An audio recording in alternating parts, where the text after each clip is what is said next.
Good morning. आज हम first year के सेकंड सेमेस्टर में जो छठी इकाई है, छठी इकाई में व्यवहारिक भाषा और व्याकरण। अब व्यवहारिक भाषा क्या है? व्यवहारिक भाषा नहीं, बोलचाल की भाषा, हम जो बोलते हैं करते हैं, व्यवहारिक भाषा। किताबी भाषा वो अलग रहती, व्यवहारिक भाषा वो अलग रहती, यानी कि प्रांतानुसार भाषा अलग रहती, बोली भाषा अलग रहती, उसकी टोनिंग अलग रहती, प्रदेशानुसार अलग अलग भाषा रहती। कि इस राज्य से अगर किसी दूसरे राज्य में जाए तो वहाँ की बोली भाषा, वहाँ की रहन सहन, वहाँ का बोलने की तरह अलग अलग अलग रहती है। जो छठी इकाई है व्याकरणिक भाषा और व्याकरण। व्यवहारिक भाषा में हमें क्या देखना है? व्याकरण देखना है। तो व्याकरण में हम सबसे पहले देखेंगे कि पत्र लेखन। अभी पत्र लेखन का तो रिवाज रहा ही नहीं है, लेकिन पत्र लेखन बहुत महत्वपूर्ण यह विधा है। तो यह इस पत्र लेखन के कुछ नियम है, वो नियम हमें देखने हैं। अभी पत्र लेखन लिखते समय क्या ध्यान में रखने योग्य बातें रहती है? पत्र लेखन करते समय हमें क्या ध्यान में रखना पड़ता है? यानी कि पत्र लेखन दो श्रेणियों में बांटा जाता है।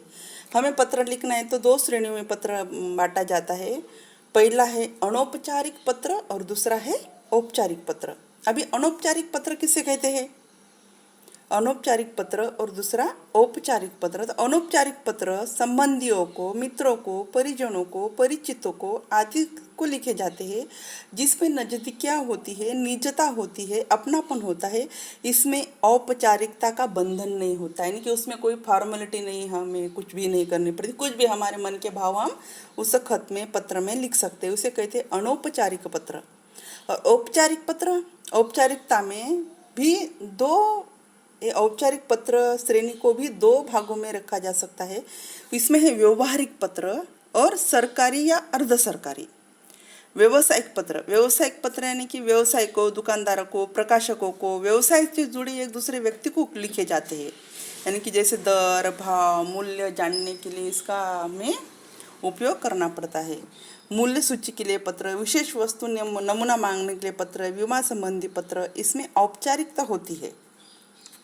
सरकारी और अर्ध सरकारी पत्र, ये शासन से दूसरे शासन को, एक विभाग से दूसरे विभाग को, एक व्यक्ति द्वारा शासन को, शासन द्वारा व्यक्ति को लिखे जाते हैं। इसमें औपचारिकता पर्याप्त मात्रा में होती है, यानी कि जो काम की बातें है, जो महत्वपूर्ण बातें हैं, ऑफिशियल, शासकीय, गोपनीय जो भी बातें हो, एक दो शब्द में अपने ही भाषा में, यानी कि वहाँ सेहत आप कैसे है, वहाँ का हवा महल कैसा है, खाना हुआ कि नहीं, नींद कैसी हुई, क्या बनाया खाने में, ये सब ऐसी चीज़ें नहीं रहती।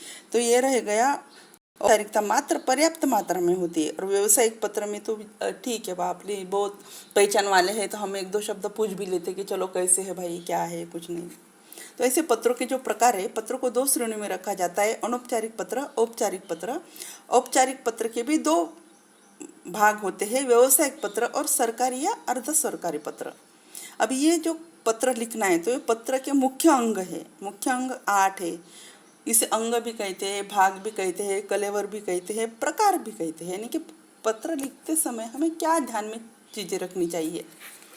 सबसे पहले तो हम पत्र, सबने पत्र लिखा है, अभी तो आपको इतना पत्र लिखने का कोई काम नहीं गिरा होगा, लेकिन पत्र लेखन बहुत ही एक चाव की चीज़ है। यानी कि हम बहुत रुचि से, लगन से, मेहनत से, आनंद से हम लिखते थे, कैसे है भाई, क्या है भाई, पूरा दिन पत्र में लिखने में जाता था।